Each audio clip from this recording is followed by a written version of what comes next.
Hello guys, welcome once again. And in today's video I'm going to talk about 7 hospital scenes in movies that are portrayed wrongly. I don't know why. I keep going back to movies. This is the 3rd video I'm doing concerning movies and okay. So yes, forget the movies. The movies are not accurate in portraying hospital scenes, and as a medical doctor I have seen such cases where hospital scenes are portrayed in movies, and these are Hollywood movies. I'm not going to Nollywood movies. Nollywood movies are Nigerian movies that they made. These ones are God. No, I wouldn't even want to go there. And in this video, which is different from the earlier videos I made, in which I talked about health scenes portrayals that are wrong, today I'm talking about hospital scenes portrayals in movies that are wrong. So when you go to the hospital, these are not the reality you find in the hospitals. If you get your hospital ideas from movies, then this video will help debunk these things. So if you're new to this channel, please subscribe and turn on the bell notifications. Here I make videos that cover all you need to know about medical doctors and medical students. And to my returning subscribers, guys, thanks a lot. So let's dive into today's video.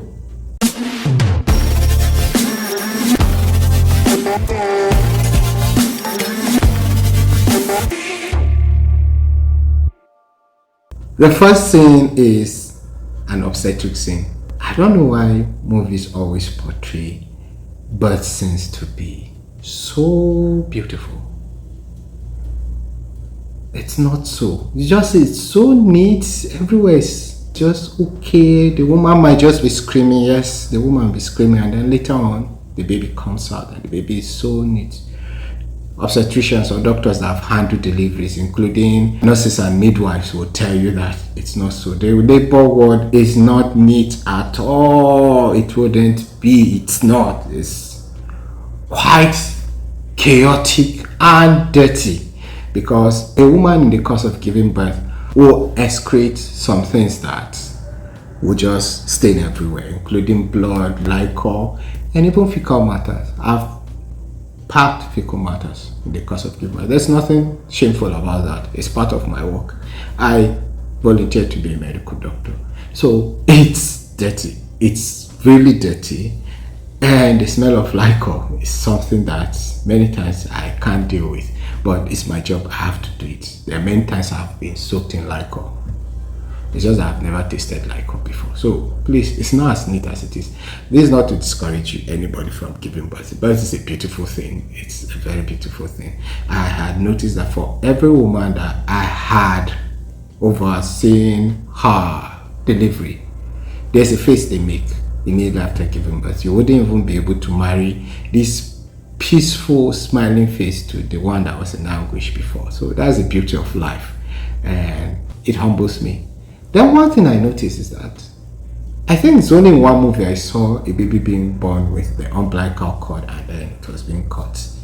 These babies don't have umbilical cord. Maybe they are wireless babies in movies. You must always cut the umbilical cord before you deliver the placenta. So what these movies are showing is just false. The next one is in emergency settings, in which you see people using defibrillators. Defibrillators are devices that they use to charge and just put on the heart like that. And in most medical scenes, they are being used when a patient is flatlining. There's usually a monitor in which you see that when a person's heart is beating, it makes a zigzag pattern. But then when a person is dying, it now becomes, the zigzag becomes lower or smaller, and then over time it flatlines, and flatlining means the person is dead. Okay, so that's when it's being used to be able to bring the person back to life. So you see them applying it. Oh, clear. Push. Okay, increase it to so. Push. No, the defibrillator is being used in 2 major scenarios. The first is in which the heart is beating too fast. We call that ventricular tachycardia. It's beating too fast. That's not good for the person. And the second one is in which the heart is beating too irregularly. It's also not good for the heart. So these defibrillators help to return it to the normal rhythm and rates, not in flatlining. Flatlining means the heart has lost its electrical activity. So you using the defibrillator does not do anything at all. Just scrap that thing from your head if that's stuck scrap it, remove it, and throw it away. That's not how the emergency team work. No. So if a person's heart has flatlined, you just do chest compressions. That's it. And do other things, but not the defibrillator. The next one happens in many movies. You see doctors socializing within themselves, doctors and nurses socializing within themselves or among themselves, and even making out in some places in the hospital. The hospital is busy. You have no idea how the hospital is. The hospital is very busy. So nobody even has the time for this socializing. Most times if we're even going to socialize, it's outside the hospital. And there's no privacy in the hospital that people even make out. Sometimes you see them making out in some places. There is no privacy at all. So that's false. Hospitals do not have these relationship dramas you see in movies. Movies just add them to make the thing entertaining, but hospitals do not have these relationships at all. You're busy with work. You don't even have time to be loving or be loved among your colleagues. There are a few exceptions to the rule, but it's not as popular as you think it is. It's not. The next one is having a super doctor or a super health team.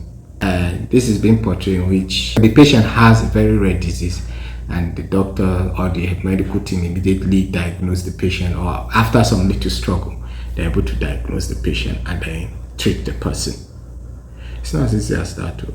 There are no super doctors, so there aren't. And there are many cases that patients will even need a lot of other teams to attend to them. So you might see someone that will need a cardiologist, the pulmonologist, the infectious disease unit team, even the surgeons can be invited because they need to play their parts in that. So forget House and other movies or TV series that portray that. There are no super doctors. We are humans. Medical knowledge is very vast.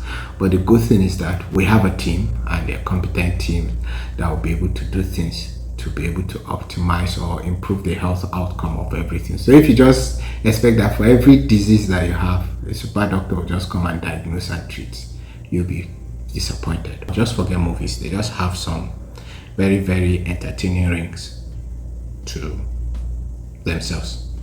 Sometimes even if the doctors make mistakes, they fix them up themselves. It's not true. I can tell you that there's no doctor that has not made mistakes and will keep on making mistakes. And that's why there are many protocols that are being kept in hospitals to ensure that mistakes are being minimized. But then many times we make mistakes that we regret. I can't even start thinking about mine. It's the human factor in medicine that we have to deal with. We lose patients, and some of them are due to our mistakes, but they are mistakes that are within ethical boundaries. It's not as it's being portrayed in movies. That's it. The next one is, you see hospital staff, doctors, nurses, every hospital staff looking like supermodels. Doctors and nurses having six packs in great shapes. No. We come in all forms of shapes and sizes, and we're proud of ourselves. Except maybe we have some unhealthy lifestyles. We're proud of our varieties. Yeah, so if you see a doctor with a pot belly or whatsoever, you see them not having six packs, you wouldn't even see them undressed to see the six packs or whatsoever. Please forget that. You wouldn't expect that hospitals will just employ people based on their looks. No, it's competence, and competence has nothing to do with how we look. So if you're expecting to come to the hospital and meet people that will appeal to your eyes, just go somewhere else. Maybe you go to the gym or you go to fashion houses, not the hospital. Then the last one is results come in quickly. Okay, yes, there are some tests that are urgent and you might get them immediately. A few tests are like that. But most times, lab results don't come in as often as we think they do. They don't. And you have to work with the knowledge you have at that moment till the results come. That's why as medical doctors we make provisional diagnosis and we have our backings for them. We start working with them. When the results come, the results just come to further support whichever diagnosis we have, and if it's not, we'll know how to adjust appropriately. So don't expect that we'll just wait for results before we start working because the results come immediately. No, they take time. They actually take time. we're being trained to be able to handle these things before they come. But there are some certain things we need immediately, and that helps us a lot. So please forget these movies. Just see that the order for a test, and after a few minutes or sometimes a few hours, the results just come. No, it's not like that. Some results take time, some take weeks before they come. But usually it doesn't in any way cripple the ability of the health workers to be able to attend to the patient till the results come. There are some results that it's not okay for them to take this time, so we know, and then there are some that we just have to wait for that long before we make the next move. So that's all for today's video. What do you think about the video? Let me know. If you have other things, please, you want to suggest to me, let me know in the comment section below.